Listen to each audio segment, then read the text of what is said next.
The laughter hit me before I even reached the bar. It was loud, sharp, and careless, the kind that makes you feel like it is aimed at someone, even if no one says a name. I knew right away it was aimed at me. That feeling followed me everywhere I went these days. I stepped into Kindling Bar and Grill wearing my flannel shirt and work boots, grease still under my nails from a long day at the garage. The place smelled like whiskey and polished wood. Warm lights glowed over leather booths. Men in sharp suits filled the back corner, their voices rising like they owned the room. I took a seat at the far end of the bar. Same stool I always chose. Out of the way. Quiet. I wrapped my hand around my glass and let the ice settle. I did not come here to be noticed. I just wanted one drink before heading back home. That was when the jokes started. One of the men laughed louder than the rest. He did not even look at me when he spoke. He didn't have to. Bet he's here for the cheap fries. Another man shook his glass and laughed. Looks like he came straight from fixing someone's dishwasher. A third leaned back in his booth. Single dads don't build anything. They just clean up after real men do. I stayed still. I did not clench my jaw. I did not turn around. I had learned a long time ago that silence can be heavier than words.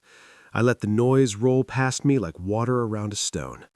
People like them saw flannel and boots and decided my whole story from that alone. I did not feel the need to correct them. They did not know my mornings. Every day started at 5:30 in the small house on Willow Creek Road. The paint on the shutters was peeling. The swing on the porch squeaked when the wind blew. I woke before my alarm most days. Coffee came first, black and hot. Then I packed my daughter Mia's lunch with care. Apple slices wrapped tight, a sandwich cut into triangles because she swore it tasted better that way. Inside the lid of her lunchbox was a note I had written years ago. "You got this." She had added a unicorn sticker next to it. Neither of us had ever peeled it off. Mia was my whole world. When her mother left, the house felt colder. Plans I once had for myself faded quietly into the background. I used to draw buildings late into the night. I dreamed about skylines and shaping the city. But dreams change when a little girl needs you more than ambition does. I traded blueprints for wrenches. I opened Walker Auto on the corner of Main and 3rd. The sign out front was faded. The waiting room smelled like old tires and burnt coffee. But every job I touched, I did right. That was the life the men in suits did not see. At the bar, I lifted my glass and took a slow sip. I kept my eyes forward. That was when I felt it. Someone watching me. Not with mockery, not with pity, but with something else. I glanced down the bar. A woman sat a few stools away, holding a glass of wine. She was neatly dressed, calm and composed, the kind of person who looked like she belonged anywhere she chose to sit. Her eyes met mine for just a moment. She did not smile. She did not look away quickly either. She simply watched, like she was noticing something the others missed. Later, I would learn her name was Lauren Bennett. At the time, she was just a stranger who did not laugh when the jokes landed, a woman who saw a man sitting quietly and wondered why he did not need to shout to exist. I nodded once, polite but distant, then turned back to my drink. I finished it and left not long after. The next morning came early, like it always did. I woke Mia, helped her with her shoes, walked her to school. Life moved in its steady rhythm. Oil changes, grocery runs, dinner at 6:30, bedtime stories at 8. Nothing about my world felt loud or impressive, but it was solid, dependable. That night at the bar stayed with me, though. Not the laughter. I was used to that. It was the way that woman looked at me, like she was listening before I had even spoken. I did not know then that she would come back. I did not know that she carried her own story, heavy and unseen, and I had no idea that listening to it soon would change everything. I just knew that sometimes strength sits quietly at the edge of a room, waiting for the moment the world finally pays attention. The second time I saw her, it surprised me. I walked into Kindling Bar and Grill the next night out of habit more than intention. Same hour, same stool. I nodded at Tony behind the bar, ordered the same drink, and settled into the quiet the way I always did. The suits were there again, louder than necessary. laughing like the room existed just for them. I paid them no mind. Then she sat down beside me. No rush, no noise, just the soft scrape of a stool and the faint scent of clean air and wine. I looked over, and there she was, the woman from the night before. Same calm presence, same steady eyes. "I didn't think I'd see you again," I said. "She didn't think I'd come back," she replied. Her voice was smooth, careful, like she chose her words the way some people choose tools. But here I am. We sat there for a moment, not awkward, not forced, just two people sharing space. The bar hummed around us, glasses clinked, someone laughed too loud, but it felt distant. "I'm Ethan," I said. "Lauren," she answered. That was it. No titles, no explanations, just names. Conversation came easier than I expected. We did not talk about work. She did not ask about the grease on my hands. I did not ask why she carried herself like someone used to being listened to. We talked about small things. Coffee. She liked it black, too.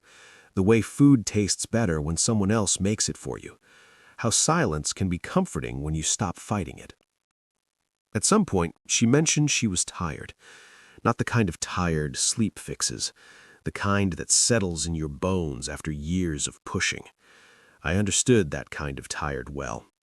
I did not interrupt her. I just listened. And then she told me her story. She spoke softly, eyes fixed on her glass, about building something from nothing, about rooms where she had to be sharper, louder, stronger than everyone else just to stay standing, about trust breaking where she least expected it, about carrying responsibility that never really lets go. I did not offer advice. I never do unless someone asks. I nodded. I let her finish. When she paused, I said, "That sounds heavy." She smiled at that, not because it fixed anything, but because someone finally heard her without trying to polish her pain. That was when he showed up, Richard Hale. I did not know his name then, only the way he moved through the room like it owed him something. Tailored suit, easy grin. He stopped in front of us and looked at Lauren first. "Didn't expect to see you here," he said. "Sometimes I come for the quiet," she replied. His eyes shifted to me. They lingered just long enough to decide what box to put me in. "And you are?" I said. "Ethan," I said. He did not offer his hand. "The mechanic," he added, like it explained everything. Lauren's jaw tightened, but before she could speak, I set my glass down. "You ever lose sleep over someone else's mistake?" I asked him. He blinked, thrown off. "What?" "You ever have to explain to a kid why something broke when it shouldn't have?" I continued, my voice even. "Why a shortcut cost more than it saved?" The room seemed to lean in without meaning to. Richard laughed, but it did not land. "Different worlds," he said, "different leagues." "Maybe, but gravity works the same in all of them." That ended it. He muttered something under his breath and walked away. Lauren looked at me, surprised. "You didn't have to say anything," she said. "I know. I just don't like shortcuts." She studied me for a moment, then smiled. Not polite, real. After that night, she kept coming back. So did I. It became a rhythm. Same stools, same drinks. We talked about our days. She told me about meetings that drained her. I told her about engines that fought me. She listened the way I listened to her. No judgment, no performance. One night, she asked about Mia. I told her everything. The lunches, the notes, the swing on the porch.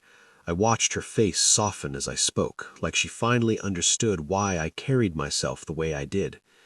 "You built something strong," she said quietly. "So did you," I replied. That was when I realized something had shifted. The laughter from the back corner no longer mattered. The noise did not touch us anymore, because in that narrow stretch of bar, something real had rooted. I did not know then how quickly the world would catch up to that truth. I did not know that the next thing I would see her on would not be a bar stool away, but on every screen in the city. All I knew was that listening had changed both of us, and the quiet was about to break. I saw her on the news the next morning. The TV was on in the background while I packed Mia's lunch. The anchor's voice cut through the quiet kitchen, sharp and urgent. I looked up just as her face filled the screen. Lauren Bennett. Her hair was pulled back. Her expression was calm but firm, the way it gets when someone has made a hard decision and refuses to step away from it. The headline beneath her name made my chest tighten. CEO exposes major development risk, calls for immediate city review. Mia looked up from the table. "Dad, isn't that your friend from the bar?" I did not answer right away. The report played clips of her standing at a podium, cameras flashing, reporters shouting questions. She spoke clearly about unsafe building plans, ignored flood data, and the danger of rushing profit over people. She said she would not allow her company to move forward until the truth was addressed.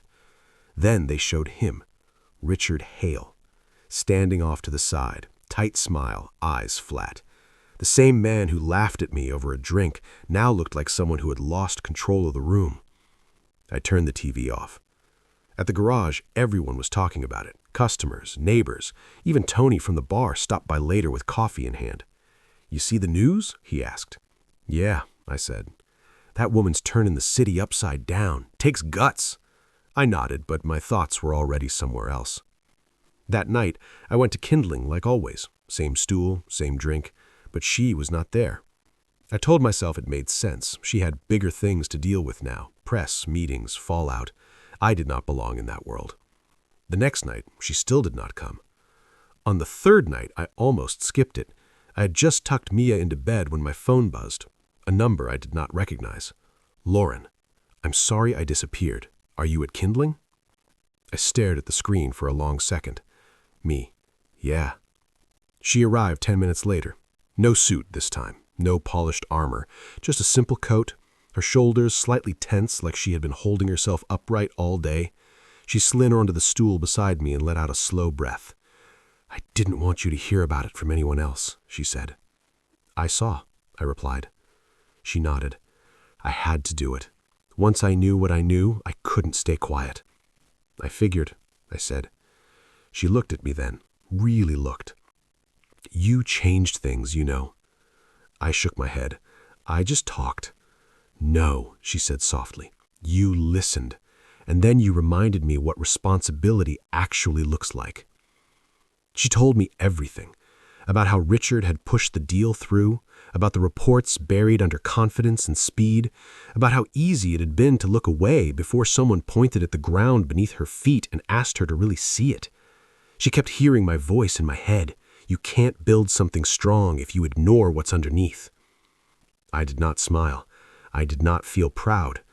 I felt the weight of it. "What happens now?" I asked. She exhaled. "Now I make enemies. Now I lose deals, maybe partners. And I sleep at night." Silence settled between us. The good kind. Then Richard walked in. The bar felt tighter the moment he entered. He spotted us right away and headed over, slower than before. No swagger, no smirk. He stopped in front of me. "I owe you an apology," he said. I raised an eyebrow. "You don't owe me anything." "I do," he insisted. "I dismissed you. I was wrong." I studied him for a moment. Then I nodded once. "All right." He turned to Lauren. "We need to talk." "I know. Tomorrow. In daylight." He left without another word. After that, people started coming up to us. Quiet questions. Respectful ones. Asking how I knew what I knew. Why it mattered. I read. I pay attention. That was enough. Over the next week, things moved fast. Lauren called it a pause. The city called it an investigation. Reporters called it a scandal. But beneath all that noise, something steady formed. Lauren asked me to walk a site with her. "Just to look," she said. We stood on cracked concrete near the river, wind cutting through our coats. She watched me kneel, touch the ground, listen to the hollow sound beneath it. "Do you trust this?" she asked. "No," I said simply. She nodded. "Then we fix it." I did not know what that meant yet. I only knew one thing. The quiet man in flannel was no longer invisible, and the woman on the news was no longer alone. What we were building next would change more than just a skyline. By spring, the city felt different. Not louder, not shinier, just more careful, like it had finally learned to look down before trying to rise up. The investigation slowed projects. Some deals vanished overnight. Others were rebuilt from the ground up. Lauren stood in front of cameras less and walked construction sites more. And somehow, without ever asking for it, I ended up walking beside her. She called it foundations, a simple idea that unsettled a lot of powerful people. Engineers, planners, and developers were told to listen to the people who worked the ground every day. Mechanics, electricians, inspectors, folks who knew where water pooled after storms and which streets cracked first in winter. The voices usually ignored. She asked me to help lead it. I did not quit the garage. I never wanted to. Most mornings still started the same way. Coffee, lunch packed. Mia out the door with her backpack bouncing and her unicorn sticker still taped inside the lid. I fixed cars until my hands ached. But a few afternoons a week, I traded the garage for muddy boots and clipboards. I showed them where soil shifted, where buildings failed quietly years before anyone noticed. I taught them to listen, not just to data, but to the land itself. People listened. Not because I raised my voice, not because I wore a suit, but because what I said held up when tested. Lauren watched it all with a quiet smile, never stealing the credit, never pushing me forward, just making space for truth to stand. At home, nothing really changed. Mia still needed help with homework, pancakes still fixed bad days, the swing on the porch still squeaked, but sometimes she came with me to sites, sitting on the tailgate while I talked. She watched grown men in polished shoes nod along to her dad's words like they mattered. To her, that was normal. Thursday nights at Kindling Bar and Grill never stopped either. Same stools, same bartender, but the laughter had changed. It was warmer now, respectful. Even Richard offered a nod when he came in, quieter than before, stripped of bravado. Lauren sat beside me most nights. Sometimes we talked, sometimes we didn't. We did not rush anything. We did not need to. What grew between us was built the same way everything else was now, slowly, honestly, on solid ground. One night, as the bar settled into its low hum, she leaned her head against my shoulder. "You know," she said, "the world almost missed you." I shook my head. The world didn't need to see me. She smiled. I did. That was enough. I never became famous. I never wanted to. My name did not headline articles the way hers did, but the city stood a little stronger. Buildings lasted, mistakes were caught early, and people like me were finally heard. I was still a single dad in flannel, still a mechanic with grease under my nails, still a man who believed silence could be powerful. The difference was this: the world stopped mistaking silence for weakness, and every time I walked into Kindling Bar and Grill, took my familiar stool, and felt Lauren's presence beside me, I knew something rare had been built. Not an empire, a foundation.